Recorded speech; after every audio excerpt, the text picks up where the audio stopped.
വേണ്ട അർച്ചന, അബദ്ധമൊന്നും കാണിക്കരുത്. എന്തൊക്കെ സംഭവിച്ചാലും ഞാൻ സ്നേഹം വിട്ട് പോവില്ല. എനിക്ക് പറയാനുള്ളത് കേട്ടിട്ട് എന്ത് തീരുമാനം വേണമെങ്കിലും എടുത്തോളൂ. കേട്ടത് പലതും ശരിയാ, എന്നാൽ ചിലത് തെറ്റുമാണ്. അവന്തികയും ഞാനും തമ്മിൽ അടുപ്പമുണ്ടായിരുന്നു. അവന്തികയാണ് എന്നെ ഇവിടേക്ക് കൊണ്ടുവന്നത്. പക്ഷേ അവന്തികയും ഞാനും തമ്മിലുള്ള സ്നേഹം അത് അബദ്ധത്തിൽ സംഭവിച്ചു പോയതാ. അവന്തികയ്ക്ക് എന്നോടൊരു സ്നേഹം ഉണ്ടായിരുന്നില്ല. അതൊക്കെ അവളുടെ അഭിനയം മാത്രമായിരുന്നു. അവന്തികയുടെ പിടിയിൽ നിന്നും ഞാൻ രക്ഷപ്പെട്ടു പോകാതിരിക്കാൻ വേണ്ടിയുള്ള വെറും അഭിനയം. അതിൽ ഞാൻ വീണുപോയി എന്നുള്ളത് സത്യമാണ്. പക്ഷെ അതൊക്കെ ഞാൻ അവസാനിപ്പിച്ചു. ഇപ്പൊ അവന്തികയും ഞാനും തമ്മിൽ ഒരു ബന്ധവുമില്ല. എന്റെയും സ്നേഹയുടെയും ജീവിതം തകർക്കാനാ ഇപ്പൊ അവന്തിക ശ്രമിക്കുന്നത്. പക്ഷെ എനിക്ക് സ്നേഹയെ ചതിക്കാൻ പറ്റില്ല, ഉപേക്ഷിക്കാനും പറ്റില്ല. എനിക്കറിയാം, ഈ സത്യം എല്ലാവരും അറിഞ്ഞാൽ സ്നേഹ എന്നെ വെറുക്കും. ഒരു പട്ടിയെപ്പോലെ എന്നെ ഇവിടെ നാട്ടിയിറക്കും. പക്ഷെ ഒന്നുകൂടി ഇവിടെ സംഭവിക്കും. സ്നേഹ ആത്മഹത്യ ചെയ്യും. നിങ്ങളുടെ ഇന്ന് മുഖത്ത് നോക്കാൻ പിന്നെ അവൾക്ക് പറ്റില്ല. കാരണം നിങ്ങളെല്ലാം എതിർത്തുകൊണ്ടാ അവൾ എന്നെ സ്വീകരിച്ചത്. ഞാനൊരു ചതിയനായിരുന്നു എന്ന് അവൾ അറിഞ്ഞ അവൾക്ക് പിന്നെ എന്ത് ചെയ്യാൻ കഴിയും? മരണം മാത്രമേ അവൾക്ക് മുന്നിലുള്ളൂ. കുറ്റബോധം കൊണ്ട് പിന്നൊരു നിമിഷം അവൾ ജീവിച്ചിരിക്കില്ല. അവളെ നഷ്ടപ്പെട്ട പിന്നെ ഞാനും ജീവിച്ചിരിക്കില്ല. അവളില്ലാതെ ഈ ഭൂമിയിൽ എനിക്ക് ജീവിക്കണ്ട. തെറ്റിന്റെ വഴിയിലൂടെ സഞ്ചരിച്ചിരുന്നവനാ ഞാൻ, അത് ശരിയാ. പക്ഷെ സ്നേഹ എന്നെ സ്നേഹിച്ചു തുടങ്ങിയ നിമിഷം മുതൽ അവന്തിക്ക് എന്റെ മനസ്സിലേ ഇല്ല. അവന്തിക്കോടുള്ള എല്ലാ ബന്ധവും ഞാൻ അവസാനിപ്പിച്ചു. അതിന്റെ വൈരാഗ്യം കൊണ്ടാ അവന്തിക്ക് ഞങ്ങളെ ജീവിക്കാൻ സമ്മതിക്കാത്തത്. എനിക്കൊരു നല്ല മനുഷ്യനായി ജീവിച്ചാൽ കൊള്ളാമെന്നുണ്ട്. അതിനുള്ളൊരു അവസരമാണ് സ്നേഹ എനിക്ക് തന്നത്. അവളുടെ കാൽപാദത്തിലൊന്ന് തൊടാൻ പോലുള്ള യോഗ്യത എനിക്കില്ല.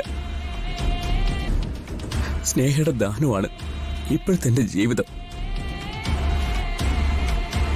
ഒരു കാര്യം ഞാൻ അർച്ചനയ്ക്ക് ഉറപ്പു തരാം, ഇനി ഒരിക്കലും ഒരിക്കലും ഒരു വാക്കുകൊണ്ട് പോലും സ്നേഹം ഞാൻ ചതിക്കില്ല. കെട്ടിയ താലി അങ്ങോട്ട് അഴിക്കുക.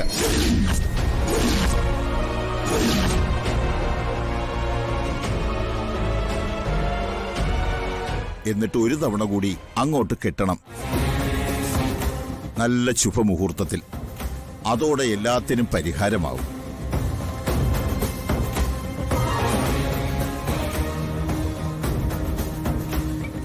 എന്നാ പിന്നെ അതിന് പറ്റിയൊരു മുഹൂർത്തം കുറിച്ചാട്ടെ.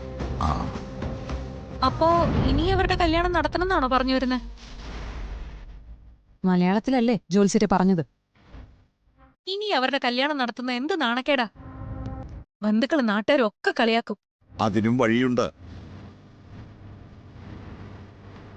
ഒരിക്കൽ കൂടി താലി കെട്ടണം എന്ന് മാത്രമേ ഞാൻ പറഞ്ഞുള്ളൂ. അല്ലാതെ ആർഭാടമായിട്ട് കല്യാണം നടത്തണമെന്ന് ഞാൻ പറഞ്ഞിട്ടില്ല.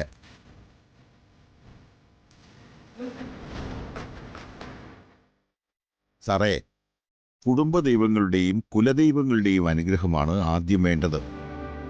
മറ്റെങ്ങും പോകണ്ട, ഒരാളെയും വിളിക്കുകയും വേണ്ട.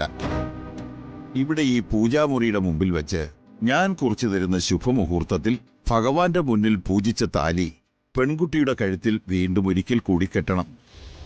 അതോടെ എല്ലാ ദോഷങ്ങളും അകന്നുപോകും.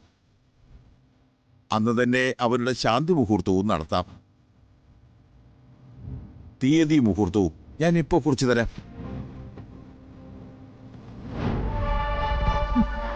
ഇയാൾക്ക് വേറെ ഒരു ജോലിയില്ലേ? ഇവിടുത്തെ പൂജാമുറിയുടെ മുന്നിൽ വെച്ച് വീണ്ടും താലിയിട്ട്.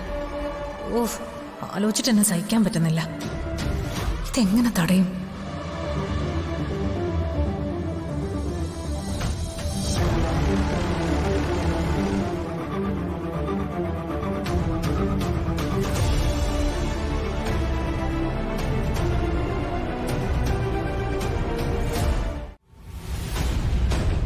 താലി മാറ്റി കെട്ടിയാ അവരുടെ ജീവിതം നന്നാവുന്ന് നിനക്ക് തോന്നുന്നുണ്ടോ? നിങ്ങളുടെ ഉള്ളിലെ പൊള്ളൽ എനിക്കറിയാം. നിങ്ങൾക്കിത് സഹിക്കാൻ കഴിയുന്നില്ല അല്ലേ? പക്ഷെ നിങ്ങൾ എന്തൊക്കെ ചെയ്താലും ഒരിക്കൽ കൂടി ഈ വീട്ടിൽ വെച്ച് അവരുടെ വിവാഹം നടക്കും. നടത്തും ഞാൻ. അങ്ങനെ നീ വിചാരിക്കുന്ന പോലെ ഒന്നും നടക്കാൻ പോകുന്നില്ല. ഇത് നടക്കാതിരിക്കാൻ വേണ്ടി എന്തൊക്കെ തടസ്സങ്ങൾ ഉണ്ടാക്കാൻ കഴിയോ അതെല്ലാം നിങ്ങൾ ഉണ്ടാക്കുമെന്ന് എനിക്കറിയാം. പക്ഷെ ഒന്ന് നിങ്ങൾ ഓർത്തു, ഇപ്പോ സ്നേഹയുടെ ഭർത്താവാണ് ധനുഷ്.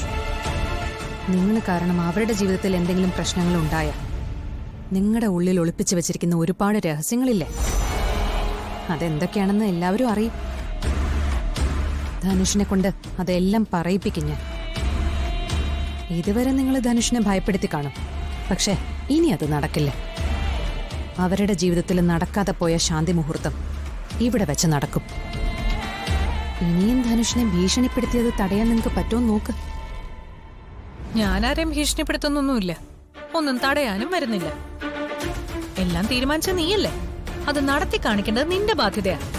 അവരുടെ കല്യാണവും ശാന്തി മുഹൂർത്തവും ഈ വീട്ടിൽ വെച്ച് തന്നെ ഞാൻ നടത്തും. ജോത്സ്യൻ കുറിച്ച അതേ മുഹൂർത്തത്തിൽ. അതിന് നിങ്ങൾ സാക്ഷിയാവുകയും ചെയ്യും. അതുവരെ നിങ്ങളൊന്ന് കാത്തിരിക്കും.